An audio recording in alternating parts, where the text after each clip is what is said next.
chasse. Amen. Il dit, je suis sorcier. Donc, elle est venue me voir, elle dit, papa, il fait comment?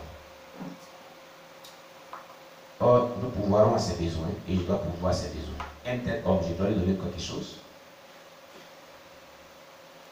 Je lui ai dit, Jésus dit, aime ton ennemi, prépare-lui à manger. Ah oui. Voilà ce que Jésus a dit. Hein? Mais il dit, honore ton père et ta mère.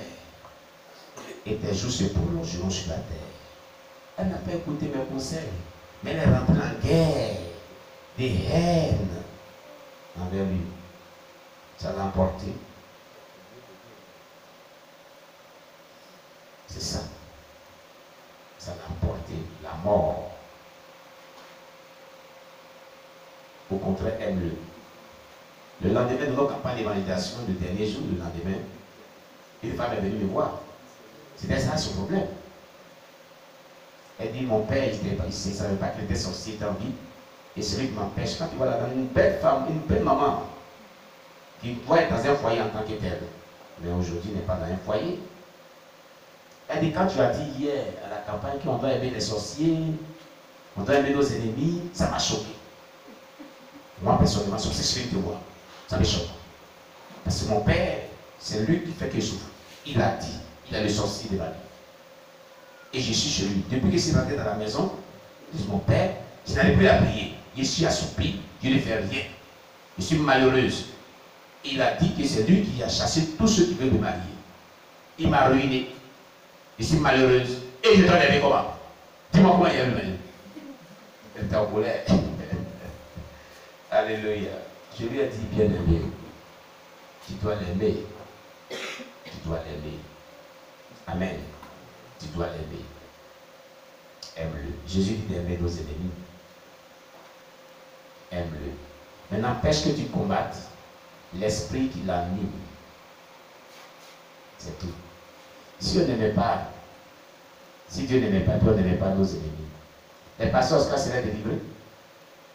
Hein? Tous ceux-là allaient être délivrés. Les satanistes, on allait avoir un témoignage. C'est ça aussi. Donc, si tu n'honores pas ton père et ta mère, quel que soit ce qu'il est, tu dois l'honorer. Tu dois l'honorer. Parce que Dieu veut qu'on honore nos parents. Peu importe ce qu'on peut penser d'eux, mais c'est qu'ils sont. Nous devons les honorer. Amen. Amen. Amen. Si Jésus va plus loin pour dire, aime ton ennemi. Prépare-toi-lui à manger. Pourquoi Jésus pourrait dire une chose pareille? Hein? Nous les chrétiens, on n'a pas compris cela. 1 Samuel 2, verset 30. 1 Samuel chapitre 2, verset 30. Alléluia!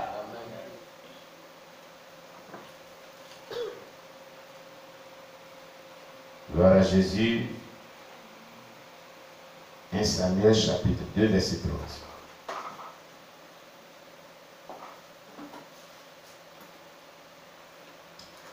Oui. Bon, je n'ai pas trouvé. Je vais faire la lecture. C'est pourquoi voici ce que dit l'Éternel, le Dieu d'Israël. J'avais déclaré que la maison et la maison, ta maison et la maison de ton père marcheraient devant moi à perpétuité. Et maintenant, dit l'Éternel, loin de moi, car j'honorerai celui qui m'honore. Mais ceux,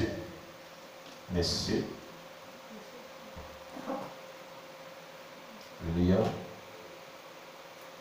mais ceux qui me méprisent seront méprisés. Amen. Dieu dit qu'il honorera ceux qui l'honorent. Mais ceux qui le méprisent, lui, Dieu, il va les mépriser. On doit honorer nos parents, on doit honorer Dieu aussi. Amen. Honorer son père, ça fait quoi? Le respecter d'abord, premièrement. Et puis quoi? l'obéir, et puis quoi? Lui l'aimer, et puis quoi? Lui faire des cadeaux, lui venir en aide, s'occuper de ses petits soins, si possible, le soutenir financièrement, pour voir ses besoins. La Bible déclare que nos enfants sont une couronne de la vieillesse, une couronne de gloire, comme les cheveux blancs. Car dans la vieillesse, on n'a plus la force. C'est les enfants qui nous supportent. C'est les enfants qui nous apportent aide. C'est les enfants qui font tout pour nous. C'est un honneur pour les parents. C'est ce que dit le livre, je crois, Proverbe. Amen. Honore ton père, ta mère, et tes juste et prolongeurs, c'est-à-dire, quand Dieu te met vraiment dans la bénédiction, dans la grâce, il faut que tu lui viennes en aide. Peu importe son statut, il faut lui apporter de quoi subvenir à ses besoins. C'est tout. Selon que tu peux. Amen. Selon que tu mets à ta disposition. Amen. Il faut prier, il faut l'aimer. Peu importe qui il est. S'il est sorcier, sataniste, il faut prier, il faut l'aimer. Tu n'as pas affaire à lui, mais tu as affaire à l'esprit qui est dans sa vie. Le démon de la nuit. L'esprit du mal qui est en lui. L'esprit de la sorcellerie qui est en lui. C'est tout. Sa personne n'est pas mauvaise, mais c'est l'esprit perturbateur qui est en lui qui est mauvais. C'est tout. Amen. J'ai dit à cette femme à Cordoba, est-ce que tu es mauvaise? Elle dit non. Est-ce que tu te rejettes? Elle dit non. Est-ce que tu ne pêches pas? Elle dit, je pêche. Dieu dit quoi? J'aime le pécheur, mais je hais le péché qu'il commet. Tu conviens moi que toi et moi sommes des pécheurs? Elle dit oui. Mais est-ce que pour cela, Dieu, que notre Père nous haïsse? Il ne pourvoit pas nos besoins. Quand on crie à lui, il ne pourvoit pas nos besoins. Elle dit oui. Mais c'est la même chose. Le sorcier, le sataniste, on doit l'aimer. Mais on ne doit pas aimer l'esprit qui est en lui. C'est tout. Quand j'ai dit ça, elle m'a compris. Amen. C'est la même chose. La Bible dit que Dieu hait le péché que nous pratiquons, mais nous aime. Il y a un amour infini. Il s'est donné la croix pour nous. C'est la même chose qu'on doit avoir comme réaction envers les sorciers. On doit haïr l'esprit de la sorcellerie, mais on ne doit pas haïr leur personnalité. Parce que Dieu n'a pas créé quelqu'un mauvais. Il a créé quelqu'un bon. Il nous a créés comme des bonnes personnes. Mais l'esprit malin qui est rentré dans l'homme, qui est de la sorcellerie, a commencé à détruire notre réputation. C'est ça qui est le problème. Et donc, on n'a pas affaire à l'être humain, mais on a affaire à l'esprit diabolique. Quelqu'un me comprend bien? On doit haïr ce démon de sorcellerie et non pas haïr la personne que Dieu a créée. On doit mener le combat contre l'esprit malin. Amen. Qu'il a mis et le chasser de sa vie. Quand j'ai dit ça, la femme a commencé à me sourire. Elle dit, j'ai compris. Sa mentalité a changé. Et je l'ai laissée toute heureuse. Amen. Et c'est pourquoi, quand on prie les prières lyriques contre la sorcellerie ou les sorciers ou les satanistes, puisque c'est une réalité, on dit s'il ne veut pas se convertir, s'il ne veut pas se repentir, alors Seigneur, que ce jugement ça passe sur eux. Amen. Mais lorsqu'il décide de se repentir, de se convertir, on a gagné une âme à Jésus. C'est tout. Dieu même le dit dans le psaume 7. Prenez psaume 7. Psaume 7, vous allez voir que Dieu lui a fait cette prière sous l'inspiration du roi David. Psaume 7, à partir du verset 12 jusqu'au verset 16, il est dit: Dieu est un juste juge. Dieu s'irrite en tout temps. Si le méchant ne se convertit pas, il aiguise son glaive. Il bande son arc et il vise. Il dirige sur lui des traits meurtriers. Il rend ses flèches brûlantes. Voici le méchant prépare le mal. Il conçoit l'iniquité et il enfante le néant. Il ouvre une fosse, il la creuse. Il tombe dans la fosse, il l'affecte. Amen. Son iniquité retombe sur sa tête et sa violence descend sur son front. Vous avez vu? Si le pécheur ne peut pas se convertir, voilà ce que Dieu fait contre lui. C'est pourquoi quand on scelle les prières lyriques à caractère prophétique contre les sorciers, les satanistes, Seigneur, s'il ne veut pas se convertir, frappe-le de tout le contenu de ce passage. Frappe-le de tout le contenu de ce passage.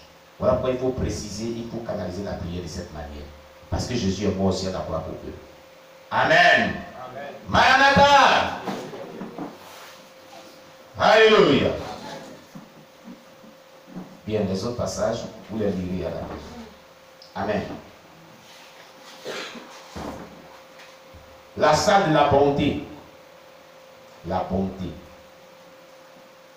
Dans cette salle, la façon dont nous traitons nos ennemis est révisée. Le bien que nous leur avions fait.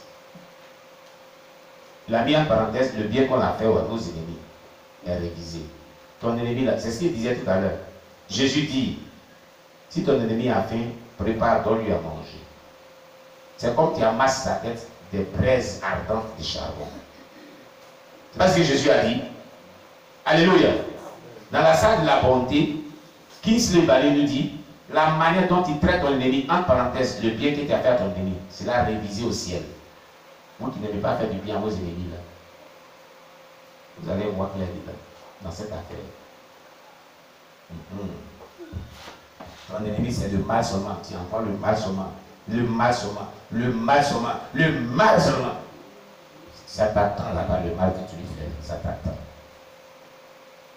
Jésus dit fais du bien à ton ennemi là. Tu n'as pas compris ça, hein? Tu n'as pas compris ça. Ça t'attend au ciel. Matthieu 5. Matthieu 5. Matthieu chapitre 5. Verset 38 à 48. Il est dit. Vous avez appris qu'il a été dit, œil pour œil et dent pour dent. Mais moi je vous dis de ne pas résister aux méchants. Si quelqu'un te frappe sur la joue droite, présente-lui aussi l'autre. Si quelqu'un veut plaider contre toi et prendre ta tunique, laisse-lui encore ton manteau. Si quelqu'un te force à faire 1000, fais-en 2 avec lui. Donne à celui qui te demande et ne te détourne pas de celui qui veut emprunter de toi. Vous avez appris qu'il a été dit, tu aimeras ton prochain et tu haïras ton ennemi.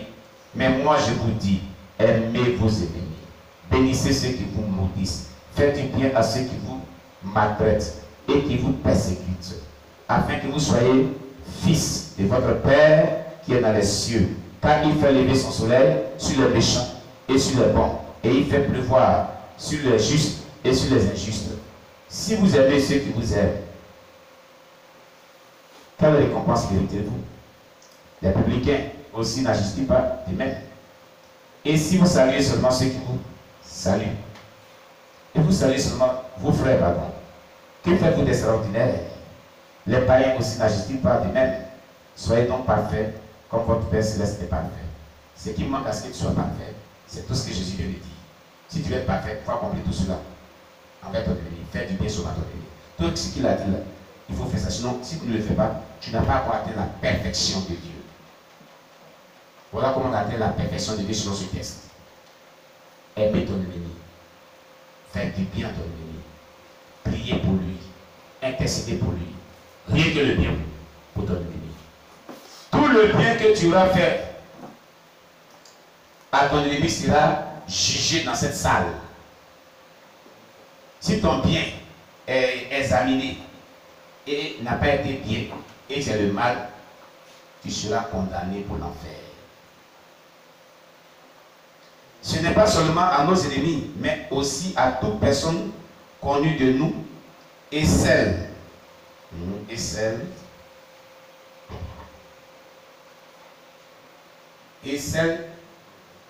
qui ne sont pas aussi connues de nous. On doit les faire du bien. Ennemis, pas ennemis, ceux que tu connais, ceux que tu ne connais pas, l'enfant de Dieu est appelé à faire du bien partout. Rien que du bien. Ceux qui font du mal, à nous là pour l'enfer. Proverbe 25, verset 21 à 22. Proverbes chapitre 25, verset 21 à 22. Proverbes chapitre 25, verset 21 à 22. Luc chapitre 6, verset 27. Luc chapitre 6, verset 27 et le verset 30 à 33. Et le verset 30 à 33. Amen. Amen. On va lire Proverbes chapitre 25, verset 21 à 22. Proverbes chapitre 25, verset 21 à 22.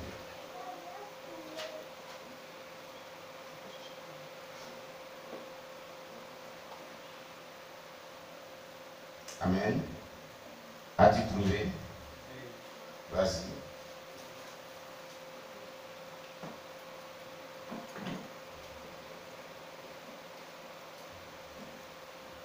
Proverbes chapitre 25. Oui. Verset 21 à 22. Verset 21 à 22. Oui. Si ton ennemi a faim, donne-lui du pain à manger. S'il a soif, donne-lui de l'eau à boire. Car ce sont des charbons ardents que tu amasses sur sa tête, et l'Éternel te récompensera. Ah. Non seulement tu le combats en le faisant, mais Dieu va te récompenser. Dieu va te récompenser. Voilà ce que dit la parole de Dieu. Alléluia. C'est pas ce que dit la Bible. Luc 6, verset 27. Luc chapitre 6, verset 27. Luc chapitre 6, verset 27.